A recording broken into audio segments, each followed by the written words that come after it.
നമസ്കാരം സുഹൃത്തുക്കളെ.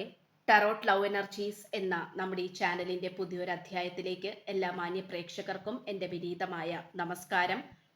സ്ക്രീനിൽ കാണിക്കുന്നതാണ് പേഴ്സണൽ റീഡിങ്ങിന്റെ വാട്സപ്പ് നമ്പർ. ഈ നമ്പറിൽ കോൺടാക്ട് ചെയ്തു കഴിഞ്ഞാൽ പേഴ്സണൽ റീഡിങ്ങിന്റെ വിശദാംശങ്ങൾ അവിടെ അറിയിക്കുന്നതായിരിക്കും. വാട്സപ്പിൽ മെസ്സേജ് ചെയ്താൽ മതി, കോൾ ചെയ്യണ്ട. പേഴ്സണൽ റീഡിങ്ങിന് അതിൻ്റെതായ പേയ്മെന്റ് ഉണ്ട്. അപ്പോൾ നമുക്ക് ഇന്നത്തെ തലക്കെട്ടിലേക്ക് നോക്കാം. ഓട്ടോമാറ്റിക് മാനിഫെസ്റ്റേഷൻ ടെക്നിക്കാണ് നമ്മൾ ഇന്നിവിടെ ചെയ്യാനായി പോകുന്നത്. ഈ വായന കണ്ടിരിക്കുമ്പോൾ തന്നെ നിങ്ങൾക്ക് ഈ വ്യക്തിയുടെ കോൾ അല്ലെങ്കിൽ മെസ്സേജ് ലഭിക്കുന്നതായിരിക്കും. അതിനാൽ വളരെ പോസിറ്റീവായിട്ട് ഈ വ്യക്തിയെക്കുറിച്ച് മാത്രം ചിന്തിച്ചുകൊണ്ട് ഈ വായന തുടക്കം മുതൽ അവസാനം വരെയും കാണുവാനായി ശ്രമിക്കുക. ഇവിടെ തീർച്ചയായിട്ടും നമുക്ക് കാണാൻ സാധിക്കുന്നത് വളരെയധികം ഹാർഡ് വർക്കിംഗ് ആയിട്ടുള്ള ഒരു പേഴ്സൺ ആയിട്ടാണ്.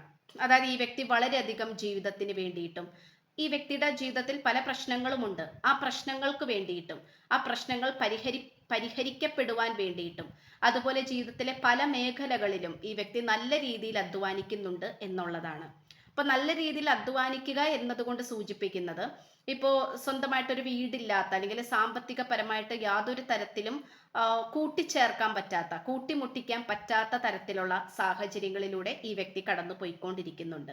ഒരുപക്ഷെ അതേ അവസ്ഥ തന്നെയായിരിക്കാം നിങ്ങൾക്കും.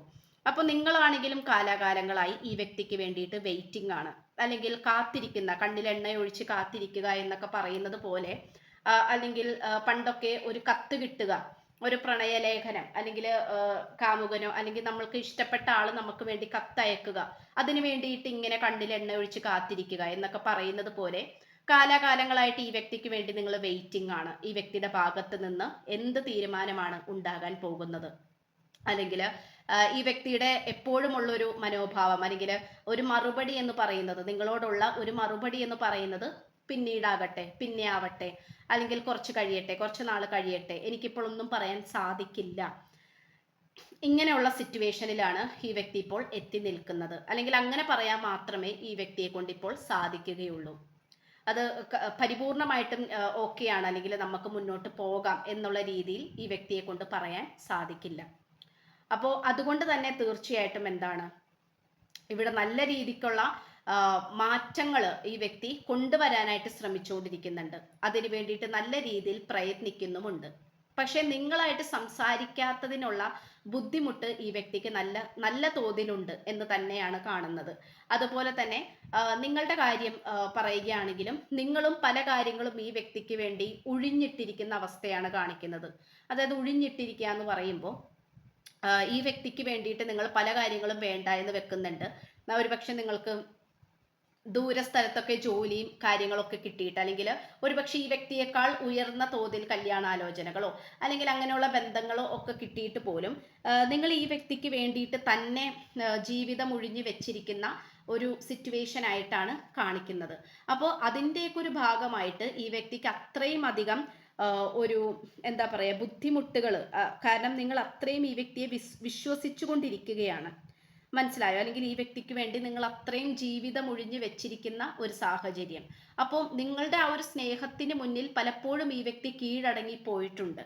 അല്ലെങ്കിൽ ഈ വ്യക്തി മറ്റുള്ളവരോട് സന്തോഷത്തോടെ പറയുന്നുണ്ട് നിങ്ങൾക്ക് ഈ വ്യക്തിയോടുള്ള കരുതല്, സ്നേഹം, ആത്മാർത്ഥത, അല്ലെങ്കിൽ ആ ഒരു പരിപൂർണമായിട്ട് ആ ജീവിതം ഒഴിഞ്ഞു വെക്കാൻ കാണിച്ച ആ ഒരു മനസ്സ്, ആ മനസ്സിനെ ഈ വ്യക്തിക്ക് ഒരിക്കലും തള്ളിക്കളയാനായിട്ട് സാധിക്കില്ല. പക്ഷേ ഇവിടെ ഏറ്റവും വില്ലനായിട്ട് നിൽക്കുന്നത് സാഹചര്യം തന്നെയാണ്. ഇതിൽ നിങ്ങൾക്കും ഈ വ്യക്തിക്കും ഒരുപോലെ തന്നെ ഒരുപാട് ചീറ്റിംഗ് എനർജി കിട്ടിയിട്ടുണ്ട് ഇതിനു മുമ്പ്. അതായത് ഇതിനു മുമ്പ് പല പ്രണയബന്ധങ്ങളിലോ അല്ലെങ്കിൽ പല കാര്യങ്ങളിലോ പോയി ചാടിയിട്ട് അത് നല്ല രീതിയിൽ നിങ്ങൾക്ക് നെഗറ്റീവായിട്ടൊക്കെ വന്നിട്ടുണ്ട്. നിങ്ങളുടെ കാര്യമാണെങ്കിലും ഈ പേഴ്സന്റെ കാര്യമാണെങ്കിലും. അപ്പോൾ നല്ല രീതിക്ക് തന്നെ ഒരു ചാലഞ്ചിങ് ആയിട്ടുള്ള അവസ്ഥകളാണ് നിങ്ങളുടെ ലൈഫിൽ വന്നിട്ടുള്ളത്.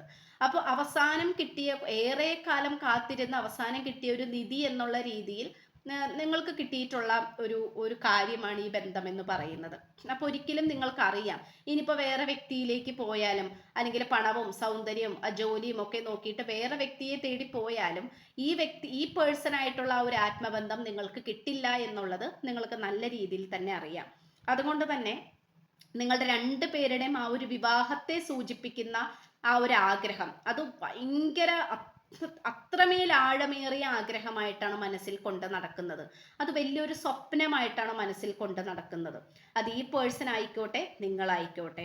ഈ വ്യക്തിയാണെങ്കിൽ പോലും പല പ്രതിസന്ധികളിലും പല പ്രശ്നങ്ങളുടെയും നടുവിലാണെങ്കിൽ പോലും നിങ്ങളുമായിട്ട് ഒരുമിച്ച് ജീവിക്കുന്നതും അല്ലെങ്കിൽ നിങ്ങളുടെ കഴുത്തിൽ താലി കെട്ടുന്നതോ അല്ലെങ്കിൽ നാലാളുടെ മുന്നിൽ അത് അഭിമാനത്തോടു കൂടി അത് ഒന്നിക്കുന്നതുമായിട്ടുള്ള സന്തോഷകരമായിട്ടുള്ള നിമിഷങ്ങളാണ് ഈ വ്യക്തി ഫുൾ ടൈം മാനിഫെസ്റ്റേഷൻ ചെയ്തുകൊണ്ടിരിക്കുന്നത്. അപ്പൊ അതിൻ്റെയൊക്കെ ഒരു ഭാഗമായിട്ട് ഇവിടെ സ്പിരിച്വൽ യൂണിയൻ നിങ്ങളെ തേടി വരുന്നുണ്ട് എന്നുള്ളതാണ്. ആ ഒരു സ്പിരിച്വൽ യൂണിയൻ എന്ന് പറയുന്നത് മറ്റുള്ള കമിതാക്കളെ പോലെയോ അല്ലെങ്കിൽ മറ്റുള്ളവരുടെ ജീവിതത്തിൽ നടക്കുന്നത് പോലെ തല്ലുപിടിക്കുക, പിന്നെയും കൂട്ടുകൂടുക, തല്ലുപിടിക്കുക, വീണ്ടും ഒരുമിച്ചാകുക, അങ്ങനത്തെ ഒരു കണക്ഷൻ അല്ല ഇത്. ഇത് കുറച്ചും കൂടി ഒരു ഡിവൈൻ പ്ലാൻ, അതായത് കുറച്ചും കൂടി ദൈവികമായിട്ടുള്ള ഒരു ബന്ധമായിട്ടാണ് കാണപ്പെടുന്നത്. അപ്പോൾ മറ്റുള്ളവരിൽ നിന്നും നിങ്ങളുടെ ഈ ഒരു പ്രണയബന്ധത്തെയോ ദാമ്പത്യ ജീവിതത്തെയോ വ്യത്യസ്തമാക്കുന്നത് ഈ ഒരു ഡിവൈൻ പ്ലാൻ കൊണ്ട് തന്നെയാണ്. കാരണം ഇതൊരു ദൈവികമായിട്ടുള്ള ഒരു ബന്ധം തന്നെയാണ്. ഇത് യൂണിവേഴ്സ് നിങ്ങളുടെ മുന്നിൽ കൊണ്ട് ഇട്ട് തന്നിരിക്കുന്ന ഒരു ബന്ധമാണ്. അതുകൊണ്ടാണ് ഇത് നിങ്ങളുടെ ചുറ്റിനും ഇങ്ങനെ വലം വെച്ചുകൊണ്ടിരിക്കുന്നത്. നിങ്ങളെ വിട്ടു പോകത്തുമില്ല, എന്നാൽ നിങ്ങളുടെ അടുത്തേക്ക് വരികയുമില്ല. കാരണം ഇതിനോടകം പല രീതിയിലുള്ള കാര്യങ്ങൾ അല്ലെങ്കിൽ നിങ്ങളുടെ ശരീരത്തിലാണെങ്കിലും നിങ്ങളുടെ ചിന്തകളിലാണെങ്കിലും ആത്മീയപരമായിട്ടുള്ള കാര്യങ്ങളിലാണെങ്കിലും അനേക മാറ്റങ്ങൾ വരാനുണ്ട്. അപ്പൊ അതിൻ്റെയൊക്കെ ഒരു ഭാഗമായിട്ടാണ് നിങ്ങൾക്കിടയിലുള്ള ആ ഒരു സെപ്പറേഷൻ പീരീഡ് ഒക്കെ വന്നിട്ടുള്ളത്. എന്തായാലും നിങ്ങളെ കാത്തിരിക്കുന്നത് മറ്റുള്ളവരുടെയൊക്കെ ഡേറ്റിംഗ് ചെയ്യുന്നത് പോലെയല്ല. നിങ്ങൾക്ക് ഈ വ്യക്തിയുമായിട്ട് എന്നേക്കുമായിട്ടുള്ള ഒരു സന്തോഷകരമായിട്ടുള്ള ഒരു ജീവിതം ഉണ്ടാകും, ഒരുമിച്ചുള്ളൊരു ജീവിതം ഉണ്ടാകും, അല്ലെങ്കിൽ നിങ്ങളുടെ പ്രതീക്ഷയ്ക്ക് തീർച്ചയായിട്ടും ഫലം ലഭിക്കും. കാരണം നിങ്ങൾ സ്വന്തമായിട്ട് നമ്മൾ ഒരു വിത്ത് പാകി നമ്മളത് നട്ടുപിടിപ്പിക്കുന്നു, അത് ചെടിയാകുന്നു, പിന്നെ അത് മരമാകുന്നു, അങ്ങനെ വലിയ വൃക്ഷമാകുന്നു, അങ്ങനെ അതിൽ നിന്നും ഫലം ലഭിച്ച് നമ്മൾ ആ ഒരു ഫലം കഴിച്ച് രുചിച്ച് സന്തോഷിക്കുന്ന ഒരവസ്ഥ. ആ ഒരു സാഹചര്യം തന്നെയാണ് നിങ്ങളെ തേടി വരാനായിട്ട് പോകുന്നത്. അപ്പൊ ആ ഒരു സ്പിരിച്വൽ യൂണിയൻ ആണ്, അത് സാധാരണ ഒരു റിയൂണിയൻ അല്ല. മനസ്സിലായി? സാധാരണ ഇപ്പോൾ ആ വ്യക്തി നിങ്ങളോട് സംസാരിക്കാൻ വരാം, നിങ്ങൾ തിരിച്ച് സംസാരിക്കുക, വീണ്ടും കൂട്ടാവുക, അങ്ങനെയല്ല. ഇതൊരു സ്പിരിച്വൽ യൂണിയൻ ആണ്. അപ്പോൾ ആ സ്പിരിച്വൽ യൂണിയനിൽ നിങ്ങളുടെ ആത്മീയപരമായിട്ടുള്ള കാര്യങ്ങൾക്കും ഒരുപാട് വ്യത്യാസങ്ങൾ അവിടെ വരും, ഒരുപാട് പോസിറ്റീവ് ചേഞ്ചസ് നിങ്ങൾക്ക് വരും. അത് നിങ്ങൾക്ക് കണ്ടുവന്ന് തുടങ്ങുന്നത് ഒരുപക്ഷെ നിങ്ങളുടെ ശാരീരിക മാറ്റങ്ങളിലൂടെ ആയിരിക്കാം. ഒരുപക്ഷെ ഭയങ്കര ക്ഷീണവും തളർച്ചയൊക്കെ അനുഭവിച്ചു കൊണ്ടിരുന്ന നിങ്ങൾക്ക് പെട്ടെന്ന് ഒരു ഊർജവും ഉത്സാഹവും ഉന്മേഷവും ഒക്കെ വരാം.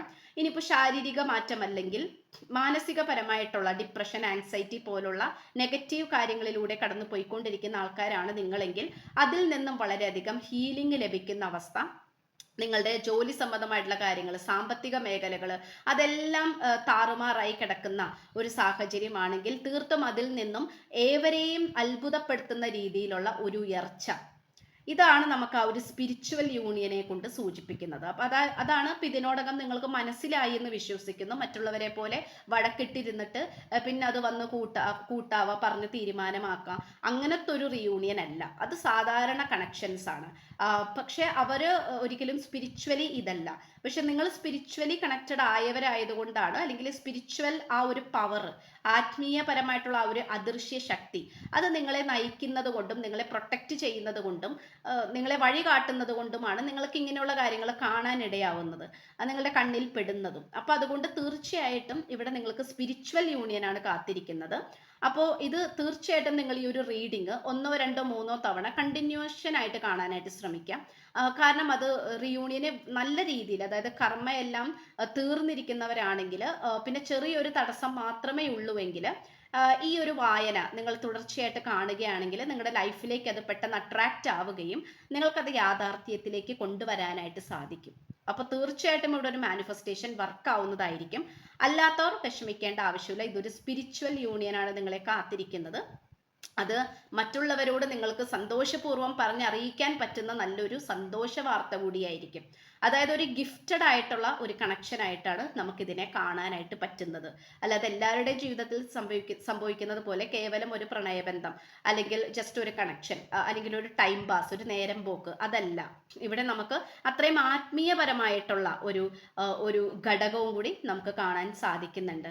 നമുക്കപ്പോൾ കുറച്ച് പ്രണയ സന്ദേശങ്ങളും കൂടി എടുത്തിട്ട് നമുക്കിത് വൈൻഡപ്പ് റീഡപ്പ് ചെയ്യാം. ഏതൊരു സാഹചര്യത്തിൽ തെറ്റിദ്ധരിച്ചു. അപ്പൊ തീർച്ചയായിട്ടും ഇതൊരു പാഠം കൂടിയാണ്. ഈ ഒരു റിലേഷൻഷിപ്പ്, ഈ ഒരു ബന്ധം എന്ന് പറയുന്നത് തീർത്തും ഒരു പാഠം കൂടിയാണ്. അപ്പൊ അതുകൊണ്ട് ഏതോ ഒരു സാഹചര്യത്തിൽ ഈ വ്യക്തി നിങ്ങളെ തെറ്റിദ്ധരിച്ചു എന്നുള്ളതാണ്. ഒരുപക്ഷെ നിങ്ങൾ അങ്ങോട്ടായിരിക്കാം തെറ്റിദ്ധരിച്ചിട്ടുണ്ടാവുന്നത്. അപ്പോൾ അങ്ങനെ ഒരു ധ്വനി അല്ലെങ്കിൽ അത് പറയണം എന്നുള്ളത് ഈ വ്യക്തി ആഗ്രഹിക്കുന്നുണ്ട്, അല്ലെങ്കിൽ ഈ വ്യക്തിയുടെ സോൾ നിങ്ങളുടെ അടുത്ത് അത് കൺവേ ചെയ്യണമെന്ന് ആഗ്രഹിക്കുന്നുണ്ട്. എന്തിന് നമ്മൾ പിരിയേണ്ടി വന്നു എന്നുള്ളതാണ്. ആക്ച്വലി പുറമേ നിന്ന് നോക്കുകയാണെങ്കിൽ ഒരുപക്ഷെ അത്രയും പ്രശ്നങ്ങളൊന്നും നിങ്ങൾക്കിടയിൽ ഉണ്ടായിട്ടുണ്ടാവില്ലായിരിക്കാം. പക്ഷേ ഈ ഒരു സെപ്പറേഷൻ പീരീഡും ഓരോ കാര്യങ്ങളും സംഭവിച്ചിട്ടുണ്ടെങ്കിൽ അതിൻ്റെ പിന്നിൽ കൃത്യമായിട്ടുള്ള ഒരു കാരണമുണ്ട് എന്നുള്ളതാണ്. അപ്പോൾ അതുകൊണ്ട് ഇതൊരു സ്പിരിച്വൽ കണക്ഷൻ ആണെന്ന് ഒരുപക്ഷെ നിങ്ങൾ സ്നേഹിക്കുന്ന ഈ പേഴ്സണ്, ഈ വ്യക്തിക്ക് ചിലപ്പോൾ അത് മനസ്സിലായിട്ടുണ്ടാവില്ല, നിങ്ങൾക്ക് മാത്രമേ അത് മനസ്സിലായിട്ടുണ്ടാവുള്ളൂ. അപ്പോൾ ഈ ഒരു സെപ്പറേഷൻ പീരീഡ് ഒക്കെ വന്നിട്ടുള്ളത് അതിൻ്റെ ഒരു ഭാഗമാണ്. അപ്പോൾ ഈ വ്യക്തി എപ്പോഴും വിഷമിച്ചുകൊണ്ട് ചോദിക്കുന്നുണ്ട്, എന്തുകൊണ്ട് നമ്മൾ പിരിയേണ്ടി വന്നു? നിന്റെ സ്നേഹം അനുഭവിക്കാൻ അർഹതയുള്ള വ്യക്തിയാണോ ഞാൻ? അപ്പോൾ തുടരെ തുടരെ നിങ്ങൾക്കിടയിൽ ഇങ്ങനെ ഒരു സെപ്പറേഷൻ, അല്ലെങ്കിൽ നിങ്ങൾക്കിടയിൽ പ്രശ്നങ്ങൾ, അല്ലെങ്കിൽ അനാവശ്യമായിട്ട് വെറുതെ നോ കോണ്ടാക്ട്, ഇതൊക്കെ വരുന്നത് കൊണ്ട് തന്നെ ഈ വ്യക്തിക്ക് സംശയം തോന്നിക്കുന്നുണ്ട്. കാരണം നിങ്ങളുടെ സ്നേഹത്തിന് ഈ വ്യക്തി അർഹനാണോ എന്നുള്ളത്. അപ്പം ഇത്രയും ചിന്തകൾ ഈ വ്യക്തിയുടെ മനസ്സിലൂടെ കടന്നു പോയിക്കൊണ്ടിരിക്കുന്നുണ്ട് എന്നുള്ളതാണ് ഇതിലൂടെ യൂണിവേഴ്സ് നമ്മളെ അറിയിച്ച് തരുന്നത്. പക്ഷേ ഈ വ്യക്തിയുടെ മാനസിക അവസ്ഥയെക്കുറിച്ച് നിങ്ങൾ ടെൻഷൻ ആവേണ്ട ആവശ്യമില്ല. കാരണം ഇതൊക്കെ സ്പിരിച്വൽ ജേണിയുടെ ഒരു ഭാഗം തന്നെയാണ്. അപ്പം ഇത്രയാണ് നമുക്ക് കിട്ടിയിട്ടുള്ളത്. അപ്പോൾ ചാനൽ ഇഷ്ടപ്പെട്ട് കഴിഞ്ഞാൽ സബ്സ്ക്രൈബ് ചെയ്യുക, വീഡിയോ ഇഷ്ടപ്പെട്ട ലൈക്ക് ചെയ്യുക, ഷെയർ ചെയ്യുക, നിങ്ങളുടെ വിലയേറിയ അഭിപ്രായങ്ങൾ കമൻറ്റ് ബോക്സിലൂടെ രേഖപ്പെടുത്തുക. അപ്പോൾ പുതിയൊരു അധ്യായത്തിൽ കാണുന്നത് വരേക്കും എല്ലാ മാന്യ പ്രേക്ഷകർക്കും എൻ്റെ വിനീതമായ നന്ദി, നമസ്കാരം. God bless you.